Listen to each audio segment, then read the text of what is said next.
मैं दुनिया की बदकिस्मत लड़कियों में से एक थी जिसके माँ बाप बचपन में ही मर गए थे और जो अपनी मामी के रहमो करम पर थी। मामा भी कुछ खास मेहरबान नहीं थे, लेकिन कभी कभी ख्याल रख लेते थे। लेकिन अपनी बेटियों को मुझसे ज्यादा मोहब्बत देते थे। लेकिन मामा की जिंदगी ज्यादा नहीं थी, वो भी भगवान को प्यारे हो गए। मामा का दुनिया से जाना था कि मामी ने अपना असल रंग दिखाना शुरू कर दिया। मेहरबान तो वो पहले भी नहीं थी, लेकिन जो थोड़ा बहुत मामा का लिहाज करती थीं, वो भी आज खत्म हो गया था और उन्होंने मुझ पर जुल्म के पहाड़ तोड़ दिए। घर की नौकरानी को निकालकर तमाम घर की जिम्मेदारी मेरे ऊपर डाल दी। हालांकि मेरी उम्र इस वक्त सिर्फ 18 साल थी। मरती क्या ना करती, मैं बेसहारा लड़की थी। जैसा जैसा मामी ने कहा मैंने वैसा ही किया। मामी का एक भाई था जिसकी उम्र 25 साल थी। वो मुझसे मोहब्बत कर बैठा, लेकिन मामी को ये बात कहाँ बर्दाश्त थी कि जिससे वो इतनी नफरत करती हैं उसी को अपनी भाभी बना लें। मामी तो अपने भाई के लिए कोई डॉक्टर बीबी लेकर आने वाली थीं, किसी ऊंचे खानदान की लड़की को लाने वाली थीं, जिससे उन्हें खूब सारा दहेज मिलता। और फिर मैं तो एक गरीब लड़की थी जो बचपन से ही मामी के टुकड़ों पर पली बड़ी थी। मेरी इतनी औकात नहीं थी कि मैं मामी के पढ़े लिखे भाई की बीबी बन सकूं। दहेज के नाम पर मेरे पास एक फूटी कौड़ी भी नहीं थी। मेरे पास तो सिर्फ एक ही खूबी थी कि भगवान ने मुझे हुस्न छप्पड़ फाड़ कर दिया था। मैं खुद को आईने में खड़े होकर देखती हूँ तो मुझे यकीन नहीं आता कि ये मैं हूँ। मेरी खूबसूरती से ही मामी का भाई मुझ पर फिदा हो गया था। उधर मामी का भाई मेरे लिए बेताब हो रहा था। उसने अपनी बहन से कह दिया था कि दीदी, मुझे शादी करनी है तो सिर्फ ऋतु से ही करनी है। मामी ये बात सुनकर बौखला गई थी और फिर मामी मुझे घर से निकालने की सोचने लगी। और फिर एक दिन मामी ने मुझे बताया कि तुम्हारे लिए एक रिश्ता आया है और मैंने उसे डन कर दिया है। फटाफट इस लड़के से शादी करो और मेरे घर से निकल जाओ। वापस कभी फिर मेरे घर में आने की जरूरत नहीं है। मुझे भी इस नरक में आने का कोई शौक नहीं था, इसलिए मैं भी खुश हो गई कि चलो इस नरक से छुट्टी मिली। मुझे भी मामी के भाई से शादी करने का कोई शौक नहीं था, क्योंकि फिर तो पल पल मुझे मामी मारती। ऐसी मौत जिसे ना मौत कह सकते हैं ना जिंदगी। मेरे होने वाले दूल्हा ने दहेज के नाम पर कुछ भी नहीं मांगा था। यहाँ तक कि मेरे लिए कपड़े वगैरह भी वो खुद ही अपने पास से लेकर आया था। मुझे हैरत हो रही थी कि क्या दुनिया में कोई ऐसा भी हो सकता है। मामी ने मुझे बताया कि वो तुम्हारे हुस्न का दीवाना हो गया है। तुम्हारी तस्वीर देखते ही तुम्हें पसंद कर लिया, इसलिए उसने बिना दहेज के तुमसे शादी की है। मैंने भी सोचा चलो मेरी खूबसूरती किसी तो काम आई। बहुत ही सादगी से मेरी शादी हो गई और मैं अपनी ससुराल आ गई। ससुराल के ठाट बाट देखकर तो मैं दंग रह गई। घर किसी महल से कम नहीं लग रहा था। मुझे अपनी किस्मत पर नाज हो उठा। मैं सोचने लगी कि मामी को मुझ पर आखिर क्यों प्यार आया कि मेरी शादी इतने बड़े घर में कर दी। वो अपनी बेटी की भी तो शादी यहाँ कर सकती थी। लेकिन फिर सोचा शायद उनकी बेटी को मेरे होने वाले दूल्हा ने पसंद ना किया हो, इसलिए मजबूरी में अपने भाई को बचाने के लिए उन्होंने मेरी शादी यहाँ कर दी। लेकिन शादी की पहली रात ही मेरी सारी खुशी हवा हो गई, जब मुझे मेरे शौहर के बारे में एक ऐसी हकीकत के बारे में पता चला जिसे सुनकर मेरे सिर पर आसमान गिर पड़ा। मैं दुल्हन के रूप में बैठी थी और अपने पति का इंतजार कर रही थी। मेरे पति समीर अंदर दाखिल हुए। मेरा चेहरा झुका हुआ था।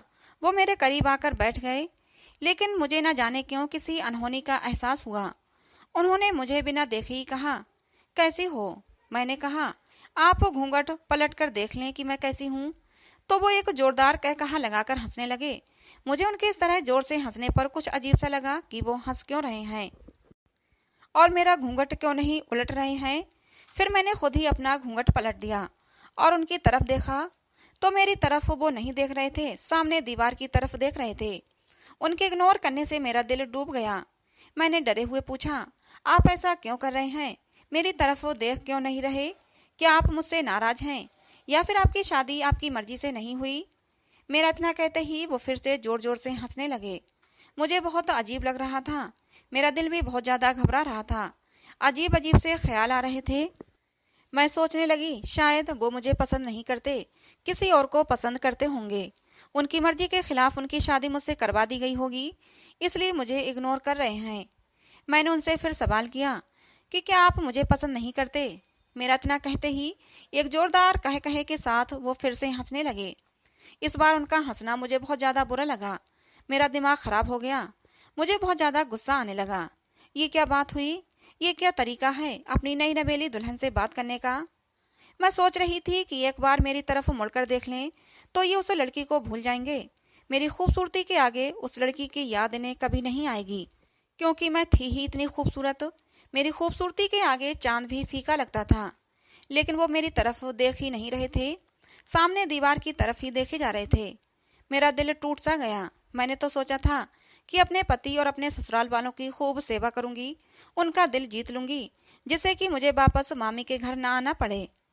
इसी सोच विचार में मैं हैरानों परेशान बैठी थी कि तभी मेरे शौहर ने एक ऐसी बात कही जिसे सुनते ही मेरे सिर पर आसमान गिर पड़ा।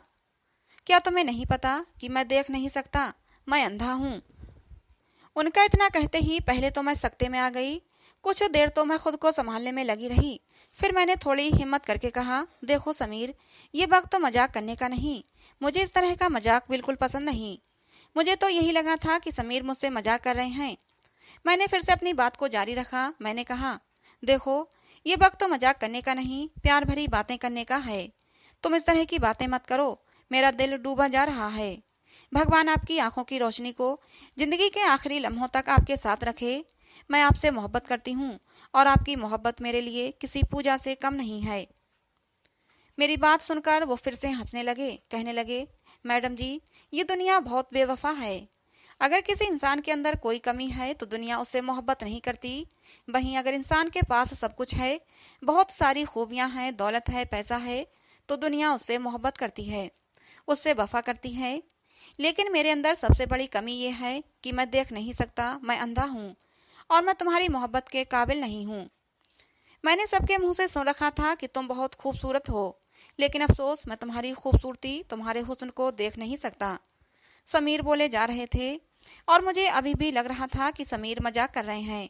मुझे समीर के इस तरह के मजाक पर बहुत गुस्सा आ रहा था, लेकिन धीरे धीरे मुझे भी अंदाजा होने लगा कि समीर झूठ नहीं बोल रहे। ये कोई मजाक नहीं था, ये वाकई सच था कि समीर अंधे थे। ये एक कड़वी सच्चाई थी जो मुझे स्वीकार करनी ही थी। एक पल में ही मेरी खुशियों का, मेरे सपनों का महल ढहकर चकनाचूर हो गया। मैं जिस इंसान के भरोसे पर यहाँ आई थी वो तो खुद दूसरों के सहारे का मोहताज था। वो भला मेरा सहारा क्या बनता? उसे तो चलने के लिए खुद किसी सहारे की जरूरत थी। वो मेरा हाथ पकड़कर जिंदगी की दौड़ में आगे कैसे निकलता? मुझे लग रहा था जैसे कोई मेरे सर पर हथौड़े मार रहा है। मैं अपना सिर पकड़कर बैठ गई। मेरे साथ धोखा हुआ था, बहुत बड़ा धोखा। मैं गुस्से से कांपते हुए एकदम खड़ी हो गई और मैंने चीख कर कहा, तुम्हें शर्म नहीं आई? एक अनाथ लड़की के साथ इतना बड़ा धोखा करते हुए, उसकी जिंदगी बर्बाद करते हुए तुम्हें जरा भी शर्म नहीं आई? इंसानियत नाम की भी चीज नहीं तुम्हारे अंदर? मेरी बात सुनकर समीर ने कहा, हमने कोई धोखा नहीं दिया। तुम्हारी मामी को पता था कि मैं देख नहीं सकता, मैं अंधा हूँ। मेरी माँ ने तुम्हारी मामी को सब कुछ बता दिया था और तुम्हारी मामी ने कहा था कि हमें ये रिश्ता मंजूर है और तुम भी इस रिश्ते से राजी हो। मैं राजी हूँ। मैं भला कैसे राजी हो सकती थी एक अंधे इंसान से शादी करने के लिए? हे भगवान, अब मैं कहाँ जाऊँ, क्या करूँ? कमरे में पड़े सोफे पर बैठकर मैं रोती रही, सिसकती रही। समीर बैठ के कोने में लेट गए और थोड़ी ही देर में नींद की आगोश में भी चले गए। उन्हें कोई परवाह नहीं थी मेरे ऊपर क्या बीत रही है।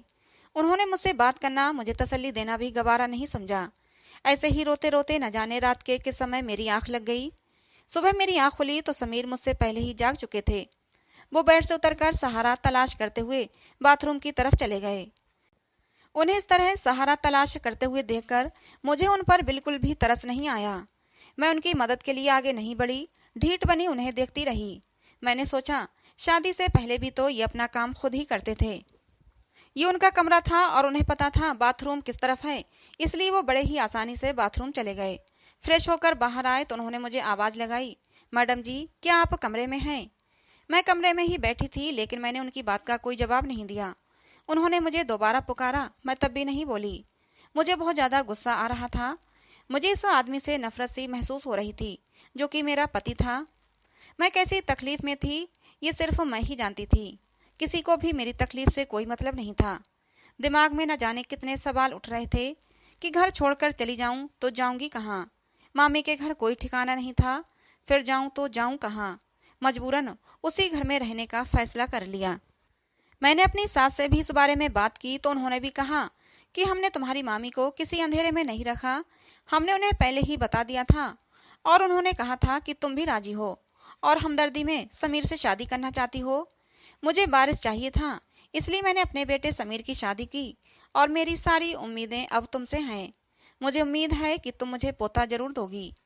अपने सास के मुंह से ये बातें सुनकर मेरा गुस्सा सातवें आसमान पर पहुंच गया। बकवास करती हैं आप। क्या जरूरत थी आपको अपने अंधे बेटे की शादी करने की? मेरे मुंह से ये बातें सुनकर मेरी सास रोने लगी। मेरे बेटे को अंधा मत कहो। अंधे को अंधा ना कहूं तो क्या कहूं? ये कहकर गुस्से से पैर पटकते हुए मैं कमरे में वापस चली गई।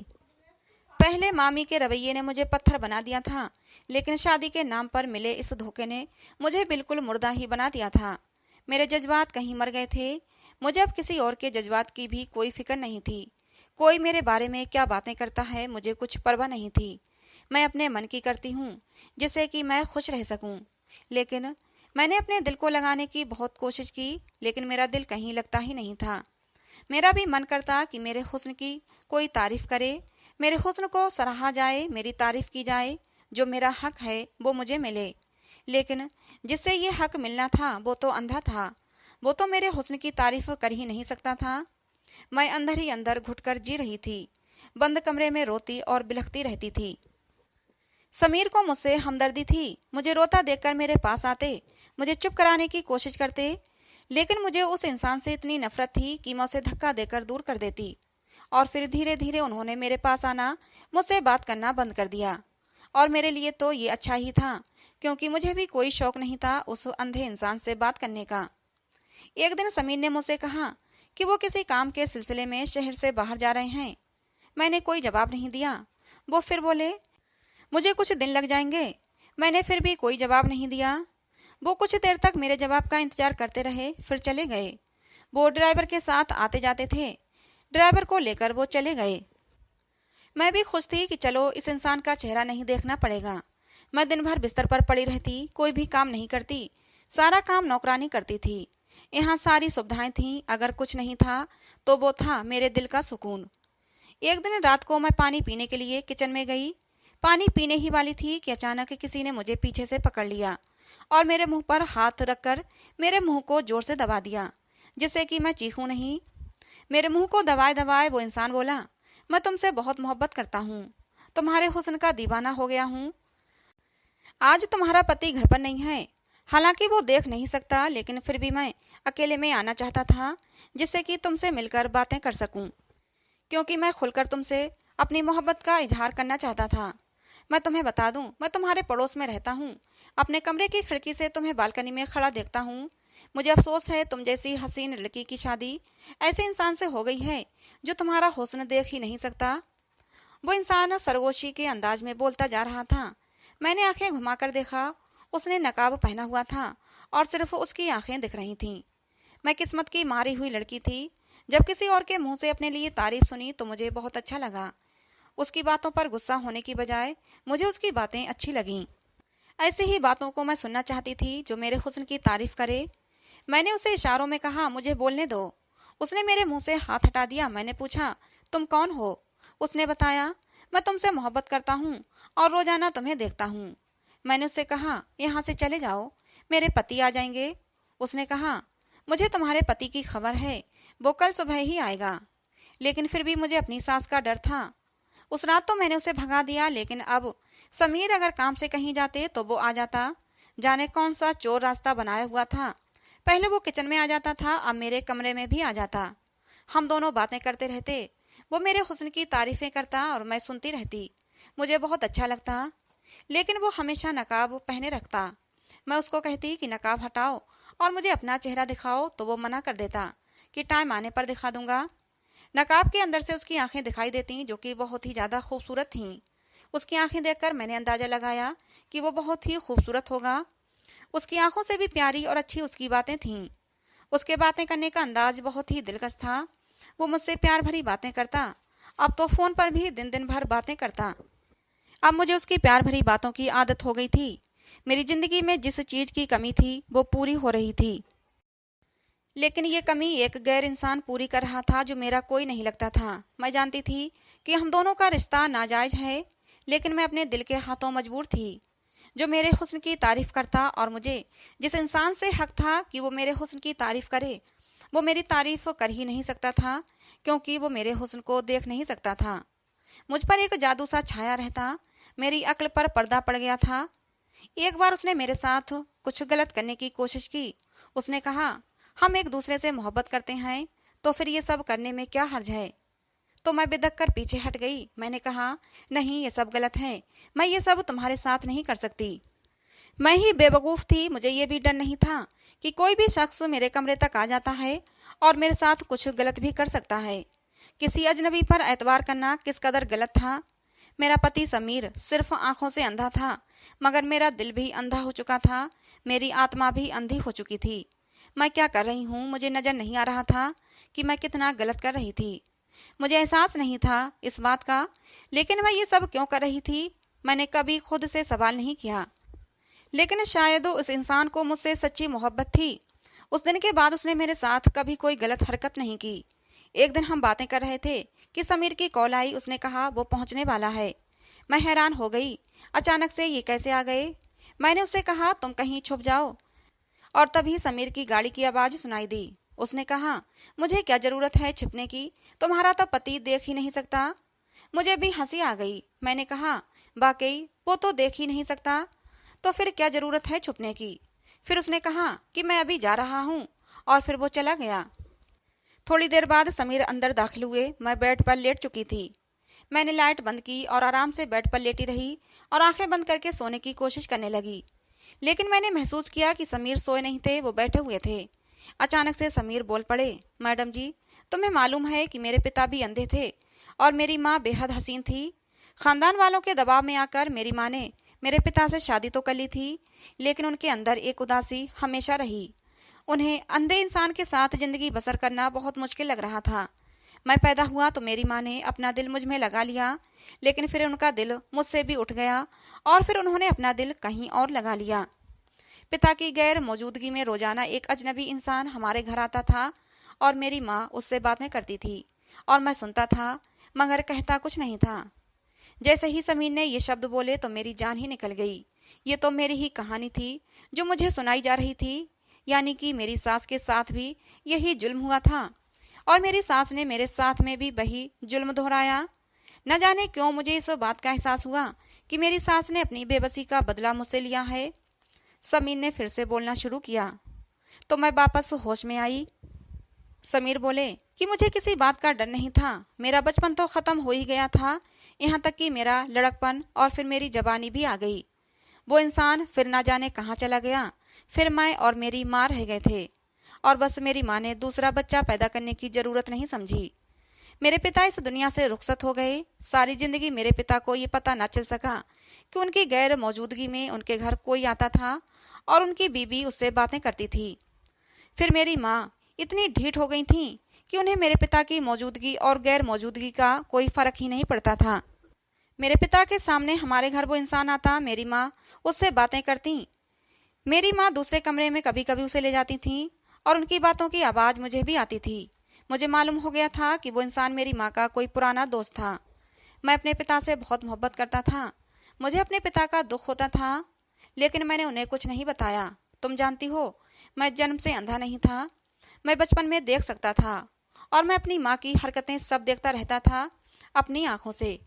धीरे धीरे मेरी आंखों की रोशनी जाती रही, क्योंकि अंधापन मेरे बाप की तरफ से मुझे विरासत में मिला था। मैं लड़कपन को पहुंचा तो मैं बिल्कुल अंधा हो चुका था और मुझे खुशी थी कि अब मैं अपनी माँ की गलत हरकतें नहीं देख सकता कि मेरी माँ क्या करती है। फिर बाद में मुझे एहसास हुआ कि मुझे ये सब नहीं करना चाहिए। मुझे दूसरों की खातिर अपनी ज़िंदगी बर्बाद नहीं करनी चाहिए। इसलिए मैंने अपना इलाज शुरू किया।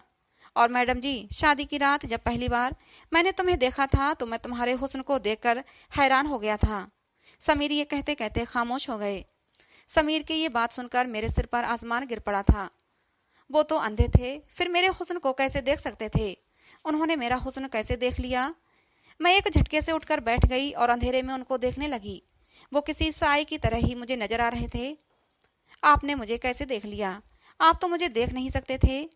मुझे अपनी ही आवाज़ किसी गहरे कुएं से आती हुई महसूस हुई। मेरा दिल डूब गया था। वो क्या कह रहे थे? वो देख सकते थे।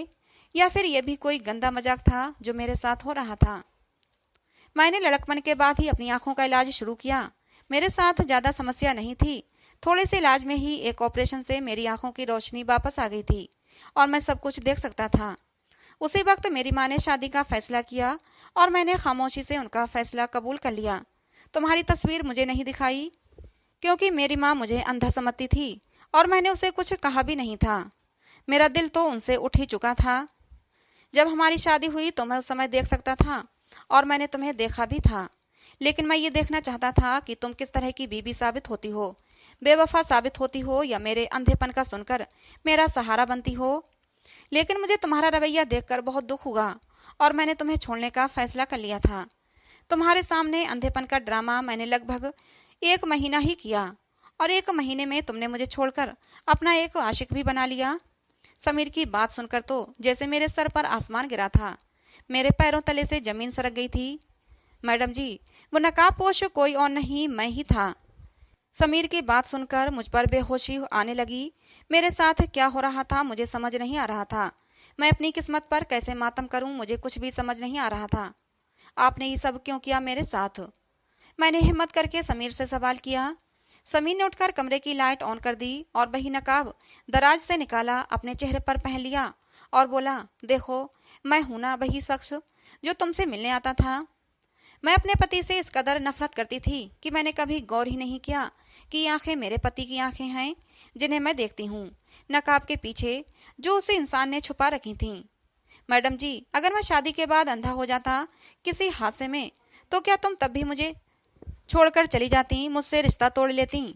समीर के सवाल ने मुझे शर्मिंदा कर दिया। मेरे पास बोलने को कुछ भी नहीं था। मेरा दिल कर रहा था कि जमीन फट जाए और मैं उसमें समा जाऊं। मुझे उस नकाब पोश से मोहब्बत हो गई थी जो सिर्फ मेरा ही पति था, और अब मैं कहाँ जाऊं मेरी समझ में कुछ नहीं आ रहा था। तभी मेरे पति समीर बोले, मैं तुमसे नाराज नहीं हूँ। मैं हालात का मारा हुआ इंसान था जिसने अपनी माँ की बेवफाई देखी थी और मैं उसकी सजा एक मासूम लड़की को देना चाह रहा था, उसे आजमा कर। लेकिन आज मुझे एहसास हो रहा है कि मैंने गलत किया। मैं तुम्हें माफ करता हूँ क्योंकि मैं तुम्हारे किरदार को जान गया हूँ। तुमने एक अजनबी से सिर्फ बातें की हैं, अपनी हदों का ख्याल रखा। तुम्हारे इरादे गलत नहीं थे, तुमने कोई भी गलत काम नहीं किया था। और मैडम जी, मैं तुम्हें क्या माफ़ करूँगा, बल्कि मैं तो इस काबिल नहीं कि तुम मुझे माफ़ कर सको। मुझ में हिम्मत नहीं कि मैं तुमसे माफ़ी मांगूं। हो सके तो मुझे माफ़ कर दो। गलत तुमने मेरे साथ नहीं किया, बल्कि गलत मैंने तुम्हारे साथ किया है, तुम्हें आजमाइश में डालकर, किसी और की सजा तुम्हें देकर। समीर ने कहा तो मैं रोते हुए उनसे लिपट गई और मैंने कहा कि मैंने उन्हें माफ़ कर दिया और वो भी मुझे माफ़ कर दें। हम इंसान गलतियों के पुतले होते हैं। मुझे एहसास हो रहा था कि अंधे समीर नहीं, अंधी तो मैं थी। आज भगवान ने समीर के साथ मुझे भी रोशनी दी थी और मैं उसकी बहुत ही ज़्यादा शुक्रगुजार भी थी। उस रात हम दोनों ने मिलकर एक नई जिंदगी की शुरुआत की। हम दोनों बहुत खुश हैं। सच कहते हैं, भगवान के घर देर है, अंधेर नहीं।